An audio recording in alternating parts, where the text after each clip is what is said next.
Olá pessoal, nesse vídeo a gente vai falar sobre o método científico, que é o método que trouxe a humanidade até aqui com todo o seu conhecimento.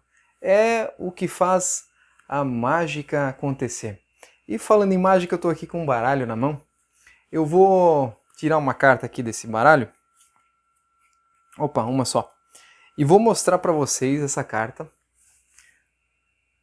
Que eu sei também qual que é essa carta, vou botar ela aqui no meio do baralho, vejam só, colocando aqui no meio do baralho, e eu vou fazer essa carta sair do meio do baralho magicamente.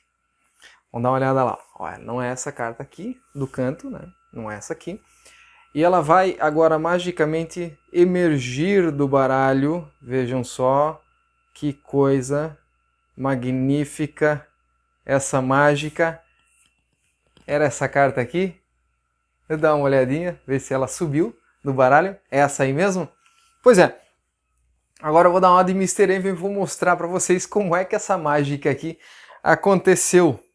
Porque é isso aí que é o método científico. Ele explica a mágica, ele explica o processo, ele explica o que acontece naquele meio, num processo em que você às vezes não domina muito bem porque não sabe quais são todas as variáveis envolvidas. No final do vídeo eu mostro para vocês como é que eu fiz essa mágica aqui.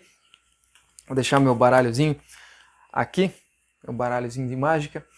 O método científico é o que mostra, é o que faz a coisa funcionar. E o entendimento do processo depende desse método, depende de ferramentas que nos ajudam a enxergar esse método. E vejam lá, como é que a gente faz para entender a natureza com esse método? Olha lá, a gente inspirou aqui no giro do espiral da Learn, e o primeiro giro aqui do método científico acontece quando você começa a observar fatos e indicadores, coisas que deveriam estar acontecendo, mas não estão acontecendo de acordo. E aí você tem uma observação, você tem algo diferenciado. Partindo desse padrão que era para você observar, e muitas vezes não está acontecendo conforme o padrão, e por isso que é um projeto, né? Por isso que você precisa fazer ou executar aquela determinada melhoria, aparecem aqui perguntas, teorias, suspeitas, incertezas, e aí criam-se até alguns paradigmas em cima dessas perguntas de algo que deveria estar funcionando como não funcionou. Como aquela cartinha que eu fiz ali subir, né? Vocês não esperariam que eu faria uma carta levitar do nada de dentro do baralho, né? Como é que eu fiz aquilo ali mesmo? No final. Essas perguntas suspeitas e esses paradigmas são muito bem ilustradas aqui no vídeo dos macaquinhos. Vamos dar uma olhadinha nesse vídeo? Um grupo de cientistas colocou 5 macacos numa jaula. No centro puseram uma escada e sobre ela um cacho de bananas. Quando um macaco subia a escada para apanhar as bananas, os cientistas lançavam um jato de água fria nos que estavam no chão.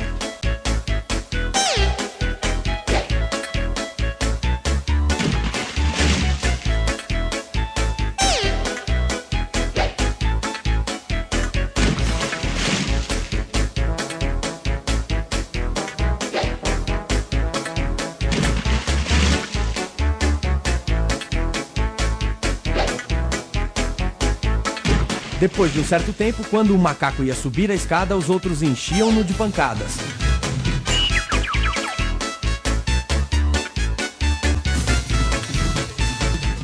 Passado mais algum tempo, nenhum macaco subia mais a escada, apesar da tentação das bananas. Então, os cientistas substituíram um dos macacos. A primeira coisa que ele fez foi subir a escada, sendo rapidamente retirado e surrado pelos outros. Depois de algumas surras, o novo integrante do grupo não mais subia a escada. Um segundo foi substituído e o mesmo ocorreu, tendo o primeiro substituto participado com entusiasmo da surra ao novato. Um terceiro foi trocado. Um quarto e, finalmente, o último dos veteranos foi substituído. Os cientistas ficaram então com um grupo de 5 macacos, que mesmo nunca tendo tomado um banho frio, continuavam batendo naquele que tentasse chegar às bananas. Se fosse possível perguntar a algum deles por que batiam em quem tentasse subir a escada, com certeza a resposta seria: Não sei, as coisas sempre foram assim por aqui. Você não deve perder a oportunidade de passar essa história para seus companheiros da empresa, para que, vez por outra, questionem-se por que estão batendo.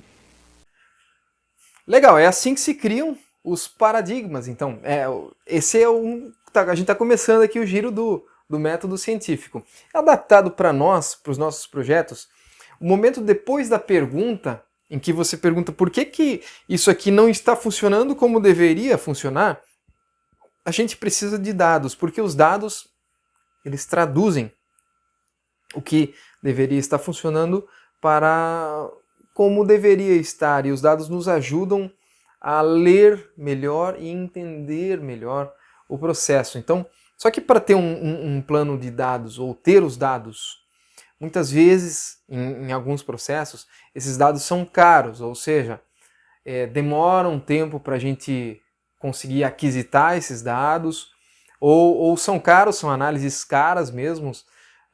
Alguns projetos, para coletar um dado, para você ter uma ideia, já vi projeto que demandava mais de R$2.000 uma informação só, um dado.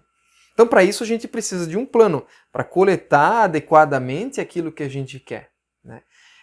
A gente precisa verificar o que dizem nossas teorias. E aqui eu trouxe mais um videozinho dos 7 sábios cegos e a verdade em partes. Vamos dar uma olhada.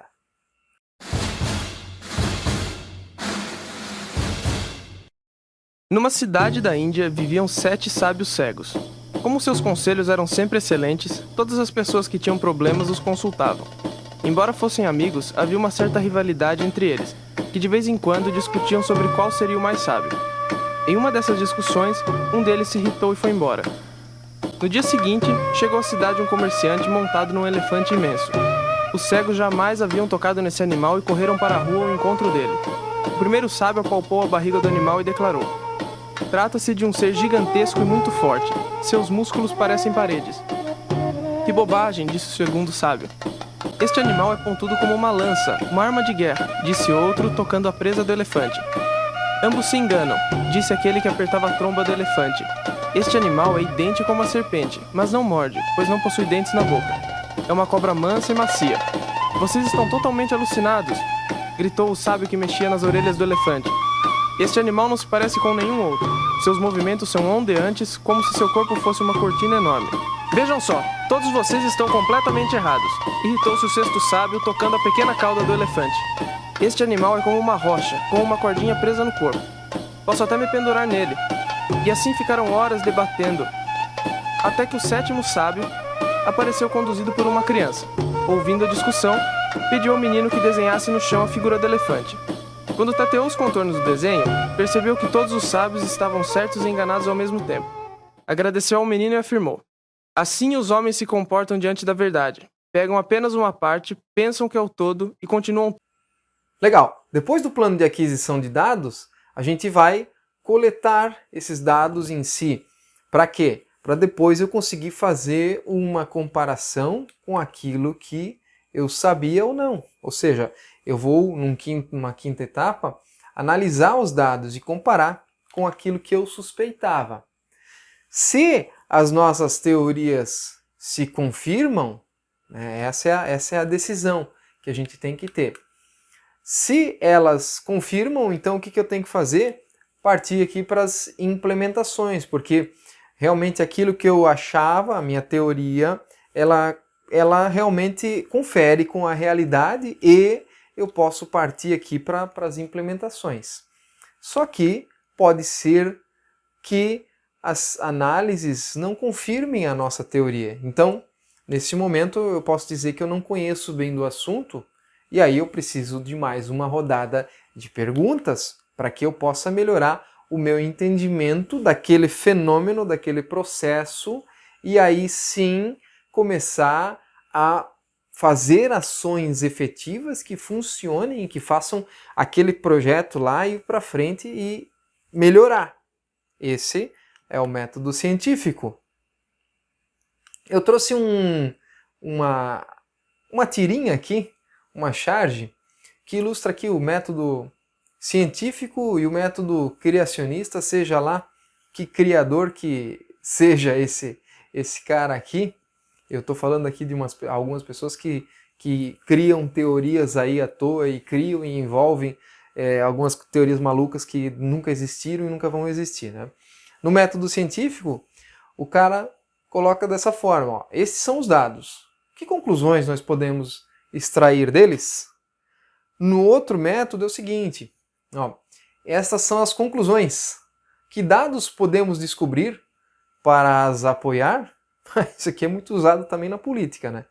Acontece muito. Só que o método científico não funciona assim. Vamos dar uma olhada como funciona o método científico?